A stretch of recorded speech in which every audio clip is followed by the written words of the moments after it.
Hello everyone, so welcome to another episode here on this Malakai campaign. So, lots of stuff that we are doing. I'm gonna go and attack Grimgore here and then cover for my other friend there in the Saber Mountain.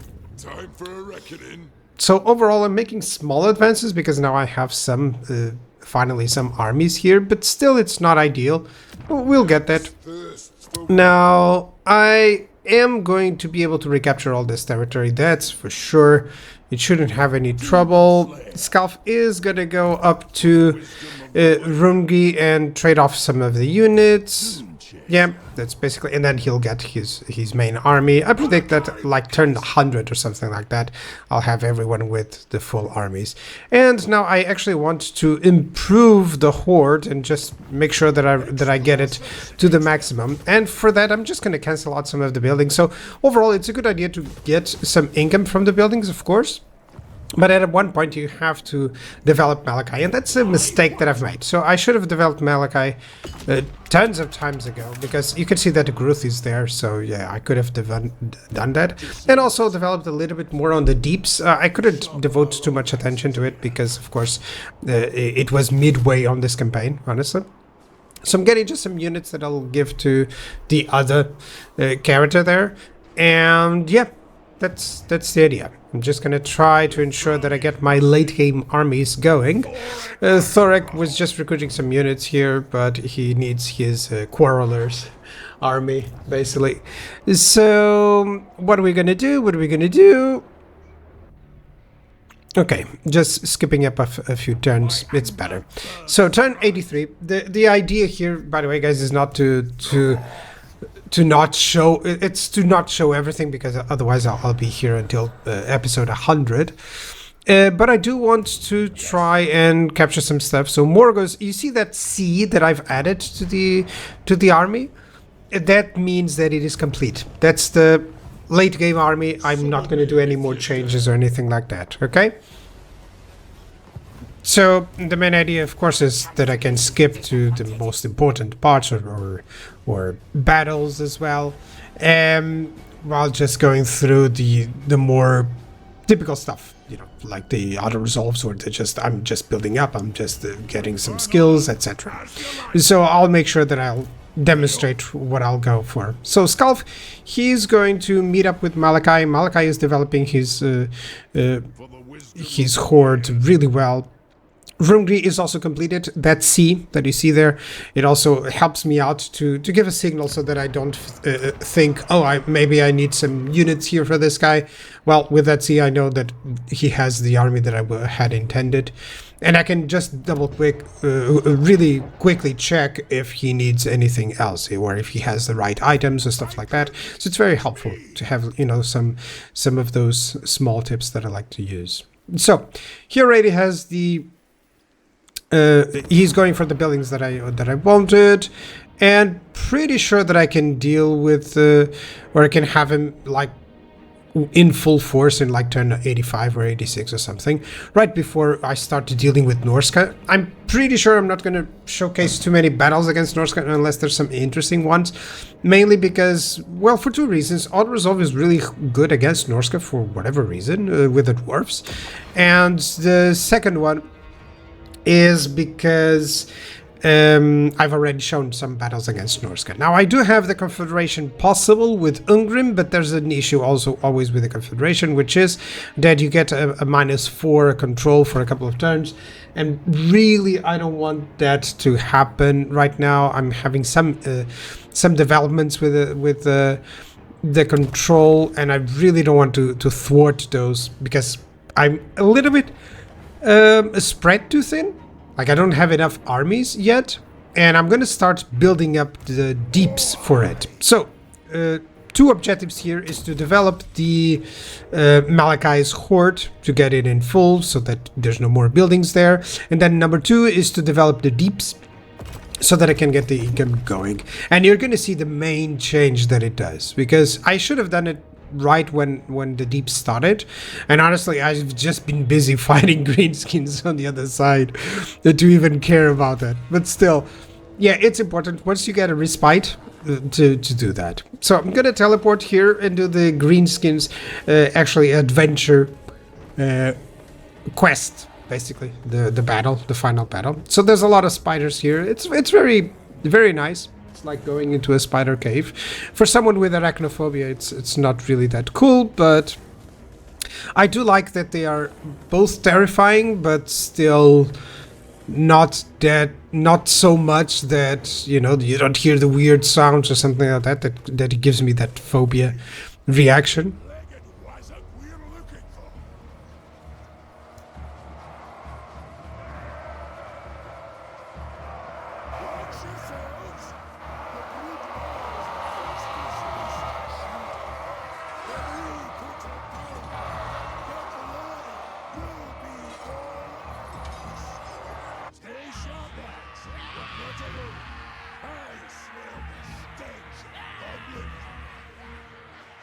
No matter though, because our heroes will make short work of it. Steel yourselves, lads. Our quarry is close now. Alright, let's deploy. So basically I do have my slayers covering the flanks because I don't know. Typically in these battles there's always someone approaching from behind, you know. I have my artillery there, my missile units will do most of the damage, that's for sure. Especially the Slayer pirates and the cannons, of course, they'll do most of what is necessary. And he's going to try to envelop me. I'm going to try to create a diversion with those two gyrocopters. I still don't have the thunder badges for him. That will come in handy very soon. But yeah, with the cannons, it's just a long range. We can start killing some spiders. Some itty bitty spider.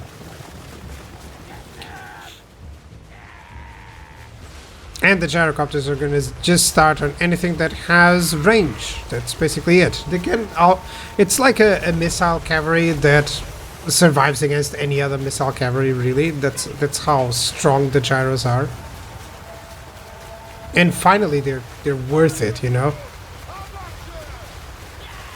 Right. So there's some effects here caused by the enemy, but still, you know, for the most part, I just try to advance on top of the enemy missile units because they will skirmish away, and that will give me some time because I have the speed that helps, you know, to ensure that the enemy doesn't get through. So that the enemy doesn't get any shots. Of course, if they have firewalls moving, well, it doesn't work. Sorry about that, guys. I was yawning and trying to keep it quiet. It's quite early in the morning today. When I'm recording this, it's 10 a.m. I got some free time here. So yeah, and it's working really well, the gyrocopters here, as you can see. Just diverting some of the units to the point that the enemy has attacked with half their force. And of course, it didn't work well, as you've seen. And now just some flanking units. I just was paying attention to those, send in one of my heroes here and just oriented the units so that they can start shooting immediately. And yeah, these spiders are not going to do too much.